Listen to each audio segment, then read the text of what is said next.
Kembali berjumpa dengan saya, Kinengah Kertabesung dari Universitas Udayana, akan menyampaikan pembelajaran jarak jauh ilmu kealaman dasar dengan topik alam semesta dan tata surya.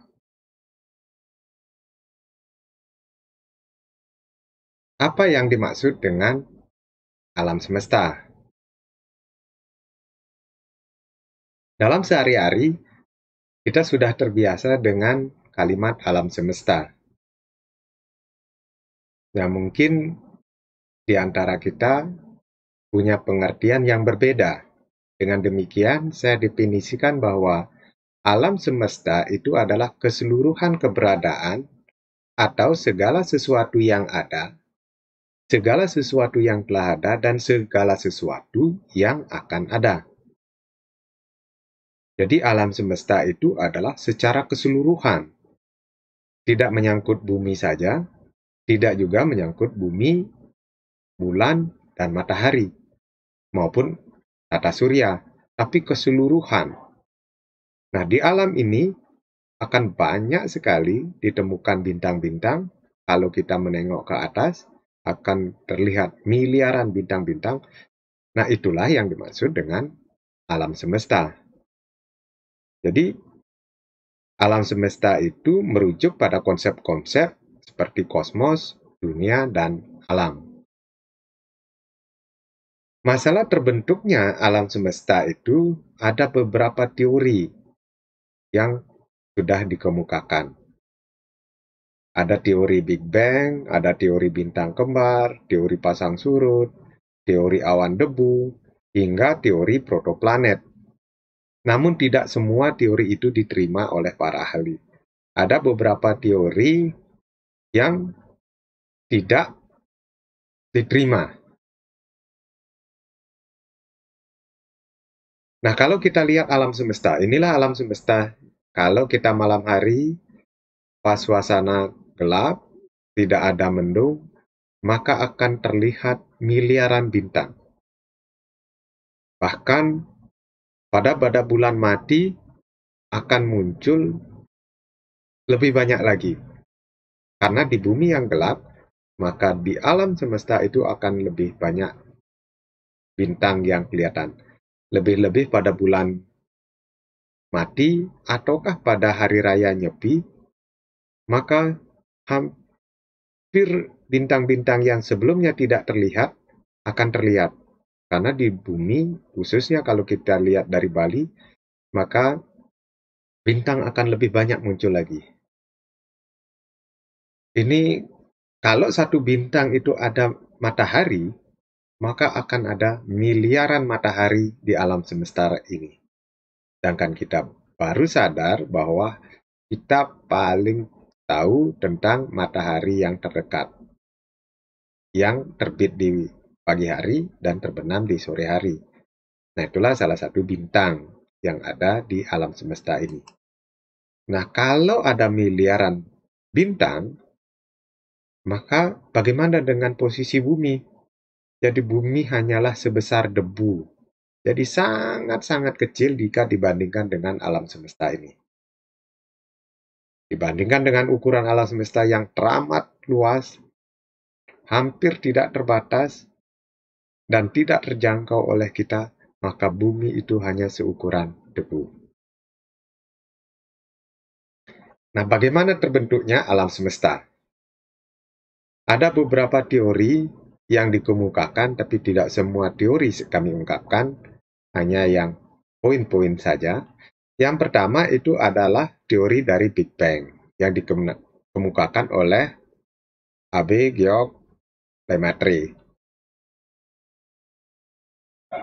Alam semesta itu yang terdiri daripada bintang-bintang, maka akan mengembang dan memadat. Semakin lama semakin besar, semakin mengembang, semakin memadat, dan sampailah pada puncaknya akan meledak. Maka ledakan yang terbesar itu akan menjadi matahari, sedangkan pecahan dari ledakan itu akan muncul sebagai planet. Dan itu diprediksi sekitar 13,75 miliar tahun yang lalu. Itu yang dikemukakan oleh A.G. Lemaitre yang dikenal dengan teori Big Bang. Kemudian teori yang lain ada juga dengan teori keadaan tetap.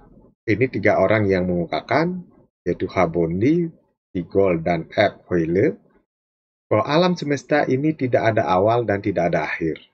Artinya sama, antara awal dan akhir itu sama. Walaupun masing-masing bintang itu saling menjauh pergerakannya. Begitu juga dengan luas dan usianya sama. Nah, ahli ini banyak ditentang oleh para ahli yang tidak sependapat dengan teori keadaan tetap. Jadi, teori ini ditentang. Banyak yang menentang dan tidak menyetujui tentang teori keadaan tetap. Kemudian ada juga dengan teori kabut atau dikenal dengan teori nebula, bahwa terbentuknya tata surya dari suatu tata surya itu berasal dari kabut gas raksasa, misalnya matahari kita dengan planet-planetnya itu berasal dari kabut gas raksasa. Nah, beberapa materi ini akan terlepas ke sekitarnya.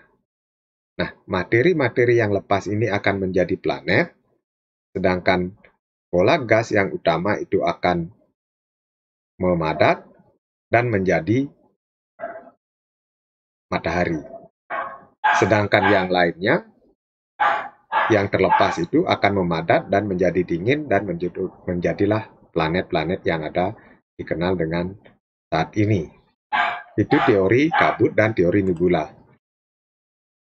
Kemudian juga ada teori bintang kembar. Ini diusulkan oleh astronom Inggris R.A. Riddleton tahun 1930-an. Jadi mula-mula ada 2 matahari yang saling mengelilingi satu sama lain. Salah satu dari bintang itu ditabrak oleh materi bintang yang lain. Dengan demikian, matahari yang tertabrak itu akan terpencar dan hancur menjadi materi-materi yang lebih kecil, dan materi-materi yang lebih kecil ini akan menjadi planet yang mengelilingi matahari yang tidak tertabrak, atau matahari yang utuh itu dikelilingi, sehingga terbentuklah tata surya seperti yang ada sekarang ini. Nah, itu teori bintang kembar. Kemudian juga bisa kita lihat dengan proses terbentuknya galaksi. Nah, apa itu galaksi? Sebagai benda lainnya, memiliki asal dan usul. Jadi ada asal mula. Jadi ini dikemukakan oleh Edwin Hubble, bahwa Edwin Hubble ini mengamati bintang-bintang dengan teleskop yang sangat besar, dan dia mendapati bahwa bintang-bintang itu selalu bergerak menjauh satu sama lain. Jadi pergerakan matahari yang menjauh atau bintang-bintang yang menjauh satu sama lain ini disebabkan oleh mengembangnya bintang-bintang itu. Semakin berkembang atau semakin membesar, tentu nanti daya tolaknya juga semakin tinggi. Jadi, daya tolak satu sama lain antar bintang itu akan menimbulkan gerakan yang semakin jauh. Nah, bila sesuatu itu ada di alam semesta bergerak saling menjauh satu sama lain, berarti alam semesta itu terus bertambah besar, bertambah luas. Jadi, bintang-bintang itu yang mengembang, kemudian karena mengembang, tentu saling menjauhi, bergerak menjauhi satu sama lain. Dengan demikian, alam semesta itu akan semakin berkembang. Nah, pengertian dari galaksi.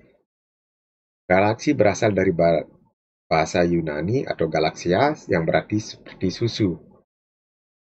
Ini merujuk pada galaksi Bima Sakti, yaitu galaksi dari matahari kita, yaitu yang dikenal dengan Milky Way atau galaksi Bima Sakti. Nah, galaksi itu merupakan kumpulan dari berbagai sistem bintang. Galaksi terdiri dari berbagai miliaran bintang-bintang yang ada, bahkan dalam satu galaksi minimal memiliki 100 miliar bintang. Kalau kita lihat hanya bisa saksikan satu matahari, maka dalam satu galaksi itu ada miliaran atau 100 miliar bintang atau 100 miliar matahari. Bisa dibandingkan nanti posisi bumi itu seperti apa.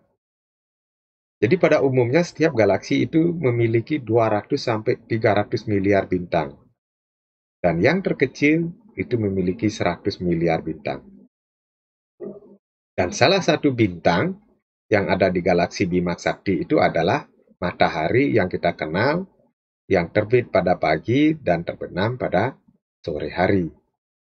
Itu merupakan salah satu dari bintang dalam galaksi Bima Sakti atau Milky Way. Nah, teori terbentuknya galaksi hampir sama dengan teori terbentuknya tata surya tadi atau alam semesta, bahwa ada teori dari Claudius Ptolemus yang konsep dari teori ini adalah geosentris, artinya bumi sebagai pusat dari tata surya. Semua planet, termasuk matahari, itu mengelilingi bumi, yang dikenal dengan gerak epicycle. Jadi semua planet-planet beredar sepanjang lingkarannya secara tetap, kemudian mengelilingi dari bumi. Nah, teori ini tentu dibantahkan oleh teori dari Nicolaus Copernicus, yang berpendapat mataharilah sebagai pusat, yang dikenal dengan heliosentris, teori heliosentris. Jadi semua planet-planet yang ada di antara galaksi tata surya itu mengelilingi matahari. Jadi planet-planet termasuk bumi itu mengitari matahari. Dan pendapat ini didukung oleh para ahli yang kesohor seperti Galileo Galilei, Johann Kepler, Isaac Newton, dan lain sebagainya. Ini banyak didukung bahwa sekarang ini dipercaya bahwa bumi itu mengelilingi matahari. Jadi teori dari Claudius Ptolemus terbantahkan. Kemudian menurut astronom Fred Hoyle, Hermann, dan Thomas Cole menganggap bahwa segala sesuatu di jagat raya ini kelihatan tetap sama, meskipun galaksi-galaksi saling menjauh satu sama lain. Itu seperti teori yang sebelumnya. Namun teori ini menyatakan bahwa tiap galaksi terjadi siklus, yaitu lahir atau tumbuh, kemudian dewasa, tua, dan akhirnya mati. Mati itu bukan karena tidak bernapas, tapi biasanya karena berbenturan dengan bintang-bintang yang lain. Sehingga setelah berbenturan akan menghasilkan partikel yang lebih kecil, terbagi ke dalam partikel-partikel yang lebih kecil. Nah, tentu nanti lama-lama akan mendingin dan menjadilah planet-planet. Jadi, bukan berarti dia mati. Jadi menurut Hubble, dengan teori ledakan Big Bang ini, ada suatu asumsi massa yang sangat besar dan mempunyai berat jenis yang besar pula. Reaksi inti akan meledak dengan hebatnya, maka berserakan menjauhi pusat ledakannya. Hal ini menunjukkan bahwa jarak galaksi menunjukkan pergeseran spektrum merah. Jadi sama dengan yang tadi bahwa teori Big Bang itu adalah karena massa yang mau mengembang, kemudian memadat, kemudian akan terjadi ledakan. Itu yang dikemukakan oleh Hubble. Nah, inilah susunan tata surya salah satu matahari. Di antara miliaran matahari ini salah satu susunan tata surya. Yang paling tengah itu adalah matahari, kemudian dikelilingi oleh yang nomor 1 itu adalah Merkurius, paling dekat dengan matahari. Nomor 2 Venus, agak jauh, lebih jauh dibandingkan dengan Merkurius. Kemudian posisi 3 Bumi. Bumi itu jaraknya lebih jauh dari Venus. Kemudian yang nomor 4 Mars, nomor 5 Jupiter, nomor 6 Saturnus, nomor 7 Uranus, dan nomor 8 Neptunus. Jadi semua planet ini akan mengitari matahari. Di samping itu, semua planet itu juga mampu melakukan rotasi bumi. Bumi berputar sendiri pada sumbunya, juga berkeliling mengelilingi matahari. Nah, matahari. Matahari yang kita saksikan setiap pagi hari sampai dengan sore hari itu merupakan pusat dari tata surya. Sumber energi, sumber sinar berasal dari matahari. Bulan kita bisa lihat di malam hari itu karena sinar dari matahari. Planet-planet lain seperti Merkurius, kemudian Venus maupun Mars yang masih bisa kita saksikan dengan mata telanjang itu berkat dari matahari. Hanya bedanya antara bintang dengan matahari, kalau bintang itu biasanya berkedip, tapi kalau planet itu tidak berkedip, cenderung tetap, dan sinarnya sejuk. Nah, kalau matahari tentu sangat panas. Jadi begitu kita pagi hari melihat, kemudian siang itu semakin dekat, panasnya luar biasa. Nah, dari bumi juga kita sudah merasakan bahwa matahari panas. Apalagi di tempat matahari itu sendiri, tentu panasnya sangat luar biasa. Jadi jarak rata-rata matahari dari bumi sekitar 149,6 juta kilometer. Jadi jarak itu bervariasi karena lingkaran pergerakannya itu tidak tetap. Dengan demikian kadang-kadang jauh, kemudian kadang-kadang juga lebih dekat. Nah, ini adalah bumi kalau dilihat dari luar. Nah, bumi kalau kita dilihat dari luar itu bentuknya bulat. Jadi ada daerah yang terang dan ada daerah yang gelap. Nah, tentu karena bumi itu tidak memancarkan sinar, jadi menerima sinar yang ada dari matahari, maka yang mendapat sinar itu pasti akan terang. Yang tidak mendapat sinar pasti akan gelap. Dengan demikian, daratan akan tampak terang kalau dari luar. Sedangkan yang tidak dapat sinar, seperti lautan yang dalam, itu akan gelap. Semakin gelap berarti itu semakin dalam. Karena dia tidak bisa memantulkan sinar yang diterima oleh matahari. Nah, susunan dari bumi itu sendiri ada berbagai lapisan struktur. Ada paling dalam, paling tengah itu adalah inti bumi atau yang dikenal dengan barisfir atau sentrosfir yang terdiri dari dua inti. Inti luar dan inti dalam yang ini. Ini inti dalam, kemudian yang di luarnya itu adalah inti luar. Kemudian di luar dari inti luar itu ada selimut atau mantel. Nah, ini ada tiga maksud kami. Ada litosfer, atenosfer, dan mesosfer.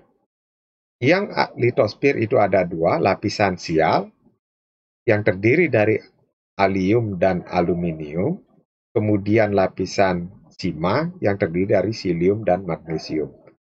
Ini adalah litosfer.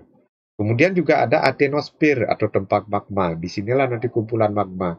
Gunung Merapi yang meledak akibat desakan dari magma yang keluar itulah berasal dari atenosfer atau tempat magma. Kemudian ada mesosfer merupakan lapisan tebal. Kemudian bagian ke atas lagi, maka kita akan menemukan kerak bumi. Kerak bumi yang terdiri dari Yang kita rasakan pasir, tanah, abu gunung, kerikil, tanah liat, lumpur, dan lain sebagainya.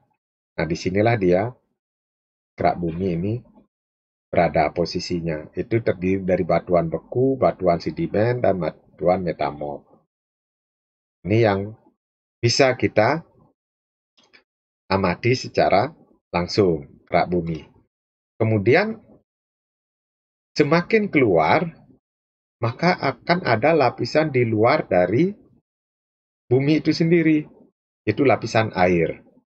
Lapisan air yang dimaksud adalah kalau kita melihat danau, maka bagian bawahnya itu bumi, di atasnya itu air.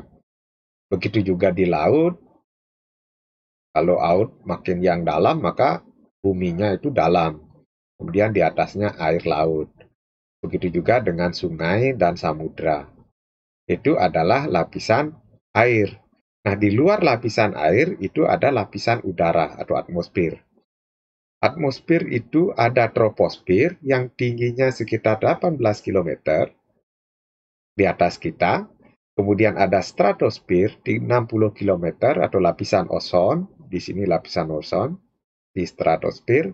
Kemudian ada mesosfer ini itu 60 sampai 80 km dan ada thermosfer itu sekitar 300 sampai 1000 km. Nah, inilah struktur dari bumi dari dalam sampai dengan bagian luar. Kemudian pada bumi juga mengalami gravitasi. Jadi setiap benda pada dasarnya punya daya tarik. Nah, daya tarik bumi dikenal dengan gravitasi. Apakah sama gravitasi di sini dengan di daerah lain? Tentu tidak sama. Semakin ke kutub, maka bobotnya semakin besar. Artinya, kalau nanti di sini beratnya 1 kilo, di kutub bisa berbeda, bisa lebih dari 1 kilo. Nah, gravitasi bumi juga akan menimbulkan pasang surutnya air. Itu akibat dari gravitasi bumi dan gravitasi bulan. Jadi bulan juga yang mengelilingi bumi juga punya gravitasi. Pada saat bulan hidup atau bulan purnama, tentu bulan itu sangat dekat dengan bumi. Dengan demikian, bulan punya daya tarik. Nah, airnya ditarik oleh bulan, maka akan terjadi air pasang pada lautan itu. Sedangkan yang dibaliknya, dibalik matahari, dibalik bumi maksud kami, itu akan terjadi surut. Misalnya, kalau bulan purnama, pas bulan purnama di Bali misalnya, maka terjadi pasang air pasang. Sedangkan di tempat lain yang berseberangan atau di balik kita, itu misalnya Amerika, maka di sana akan surut. Jadi airnya tertarik ke daerah yang bulan purnama. Begitu juga sebaliknya. Kalau di sini bulan mati, maka airnya akan surut, tetapi di tempat lain yang bulan purnama, maka akan terjadi air pasang. Nah, pergerakan bumi, kemudian pergerakan bulan juga menimbulkan gerhana. Karena apa? Karena sumber cahaya untuk bumi dan bulan itu berasal dari matahari. Kalau nanti bulan tidak mendapatkan cahaya, akibat ditutupi oleh bumi, maka terjadilah gerhana bulan. Begitu juga nanti, kalau nanti matahari tertutup cahayanya oleh bulan, maka akan terjadi gerhana matahari. Artinya, jika kedudukan matahari, bulan, dan bumi sejajar, terjadilah gerhana. Tergantung sinar apa yang tidak muncul. Kalau sinar matahari tidak muncul, berarti gerhana matahari. Kalau sinar bulan tidak muncul, gerhana bulan. Nah, akibat juga pergerakan dari bumi, jadi bumi itu bergerak, melakukan rotasi, tidak tegak lurus, tetapi agak miring. Dengan demikian akan menimbulkan musim yang berbeda. Ada musim dingin, musim panas, musim semi, dan musim gugur. Sedangkan di daerah tropis hanya terjadi pada musim dingin dan musim panas, atau musim penghujan dan musim kemarau. Tapi di Eropa akan terjadi 4 musim, musim dingin, panas, semi, dan musim gugur. Nah, inilah bulan. Kalau kita bandingkan antara bumi dengan bulan, tentu beda jauh ukurannya. Dan bulan itu merupakan satelit dari bumi. Satelit artinya adalah partikel yang mengelilingi bumi. Jadi satelit bumi. Jadi bulan itu mengelilingi bumi. Dalam satu siklus mengelilingi bumi dalam sekali siklus atau dalam satu siklus memerlukan waktu sekitar 29,5 hari atau 1 bulan. Jadi 1 bulan artinya waktu yang diperlukan oleh bulan itu mengelilingi matahari dalam satu siklus. Nah, di samping itu juga bumi pun berkeliling, dia mengelilingi matahari. Dalam satu siklus bumi mengelilingi matahari memerlukan waktu sekitar 365,25 hari atau istilahnya 1 tahun. Dengan demikian, 1 tahun itu berarti waktu yang diperlukan oleh bumi mengelilingi matahari dalam satu siklus atau dalam satu putaran. Itu yang dapat kami sampaikan pada pertemuan kali ini. Jika tertarik dengan materi yang lain, silahkan kunjungi channel kami tentang ilmu alamiah dasar. Dan kami ucapkan terima kasih